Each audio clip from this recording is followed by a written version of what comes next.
Hello guys, welcome back. Let's write the last recursion example, Fibonacci series. So Fibonacci series is one standard example. So this is the series, Fibonacci series 0, 1, 1, 2, 3, 5, 8. So any number you take this number. So this number is nothing but sum of two previous numbers. 1 plus 1 is 2. So if you take 13, so 13 number is derived from the sum of last two numbers, which is 8 and 5. Okay, so let's write a recursive function for this. So int, so the program is write a function which returns nth Fibonacci number, Fibonacci number. Okay, so we have to write a function, recursive function, which will return nth Fibonacci number. So int of nth Fibonacci number. So return for any number, any number's Fibonacci number is Fibonacci of n minus 1 plus Fibonacci of n minus 2. Right? I just explained you. So Fibonacci of this number, so this is the first Fibonacci number, second, third, fourth. So fourth Fibonacci number is nothing but Fibonacci number of 3 and Fibonacci number of 2. Okay, so this is the fifth Fibonacci number. Fifth Fibonacci number is nothing but Fibonacci number of 4 and Fibonacci number of 3. So when you add these two, you will get the fifth Fibonacci number. So likewise, so for any nth Fibonacci number, you have to return n minus Fibonacci number of n minus 1 plus Fibonacci number of n minus 2.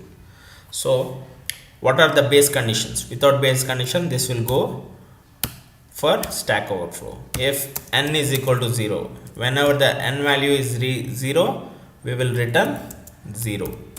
Okay, so this is the 0th Fibonacci number is 0 and the first Fibonacci number is 1. Okay, so if n is equal to 1, we will return 1. Okay, so if n is equal to 0, we will return the 0th value. If n is equal to 1, we will return 1. We can merge these two conditions like this. If n is equal to 0 or n is equal to 1, return n.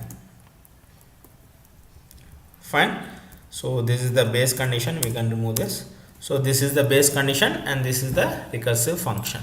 So let's try to print it. So printf %t, okay, comma Fibonacci number of 5. So this will print the fifth Fibonacci number. Let's see the output. Okay, so this is the output.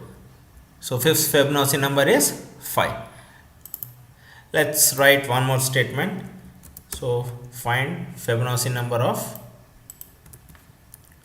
okay, 8. Okay, let's run this. So here is the answer. So 8th Fibonacci number is 21. Okay, so let's see the recursive diagram for f of 5. So for the fifth Fibonacci number, how the recursive tree looks like. So this is the fifth Fibonacci number. So whenever you give f is equal to 5, okay, find the fifth Fibonacci number. Fifth Fibonacci number is nothing but f of 4 plus f of 3. So for f of 4, how do you find f of 4? F of 4 is nothing but f of 3 plus f of 2. F of 3 is nothing but f of 2 plus f of 1. F of 2 is nothing but f of 1 plus f of 0. So this is how the entire recursion happens, and it will try to find out the value of f of 4 and f of 3, and it will add these two values and it will return f of 5. Okay, so this might take some milliseconds to execute for f of 5. So let's see, can we find Fibonacci number of, what is the 45th Fibonacci number? Let's try to find what is the 45th Fibonacci number. Okay, if I try to debug, okay, I will come to know the shocking facts. Okay, the answer for f of phi is calculated and the output is printed as phi, but for 45th Fibonacci number the calculation is happening and the cursor is blinking. It is waiting for the answer to be calculated and printed. Okay, and it might take around 2 seconds to calculate the answer. Sorry, it might take around 5 minutes. 5 minutes to calculate what is the answer for f of 45. So why is this taking lot of time to calculate f of 45? Okay, as the n value increases, time taken to calculate the answer will also increase. As the f of 5 and f of 8 are very small values, the answer, we got the answer in milliseconds. Okay, but as the n increases, time to find the answer increases exponentially. So to calculate f of 45, it will take around 45 minutes for the computer to find the answer. Why this will take lot of time? Okay, so why? So let's understand the previous recursion tree to get some sense why it takes a lot of time as an increases. So repetition. So as you see, to find f of 5, you have to calculate f of 4 plus f of 3. To calculate f of 4, you have to calculate f of 3 plus f of 2. For f of 3, you have to calculate f of 2 and f of 1. And for f of 2, f of 1 and f of 0. So here, to calculate f of 2, okay, you are calculating f of 2 3 times. Right? Here you are calculating f of 2, here you are calculating f of 2, here you are calculating f of 2. And again, you are calculating f of 3 2 times. Here you are calculating f of 3 and here also you are calculating f of 3.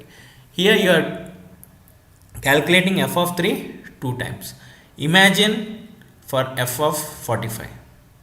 Okay, here the tree height is, so the height you can call it as 1 level, 2 level, 3 level. Okay, f of 3 height is 3, f of 2 height is 2. So the tree height for f of 2 and f of 3 is just 2 and 3 respectively. But in case of f of 45, the entire tree height and depth dimensions will vary and you never know.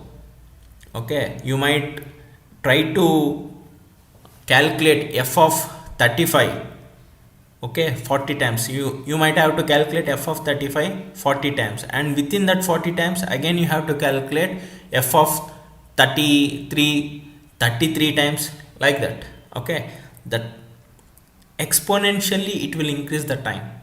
Okay, if you try to draw the entire tree for f of 45, you will come to understand. You are calculating the things again and again. Here you have calculated f of 2. Again you are calculating what is the answer for f of 2. Again you are calculating what is the answer for f of 2 here. For f of 3 you are calculating here. For f of 3 again you are calculating here. So repeatedly you are calculating the answer for each particular state. Right? Any recursion we will call it as state. So for state 3 you are calling 2 times, for state 2 you are calling 3 times. You never know what happens when the n value is 45. Okay, for 45 you just draw the diagram, for recursive tree diagram, then you will come to know why it is taking a lot of time. Okay, so what is the solution for this? Okay, the solution is nothing but caching. Okay, you people might have heard cache in the browsers, right? So in the browsers we cache, we save the page in the memory. Okay, we save the website in the memory. So when we are loading the same page after 2 or 3 hours, instead of requesting from the server, the browser will load the page from the cache itself. So this will save time and network data, and it will quickly show the page onto the browser window.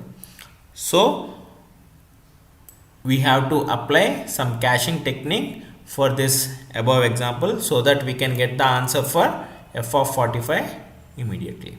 Okay, let's see the caching solution in the next video. See you, have a nice day.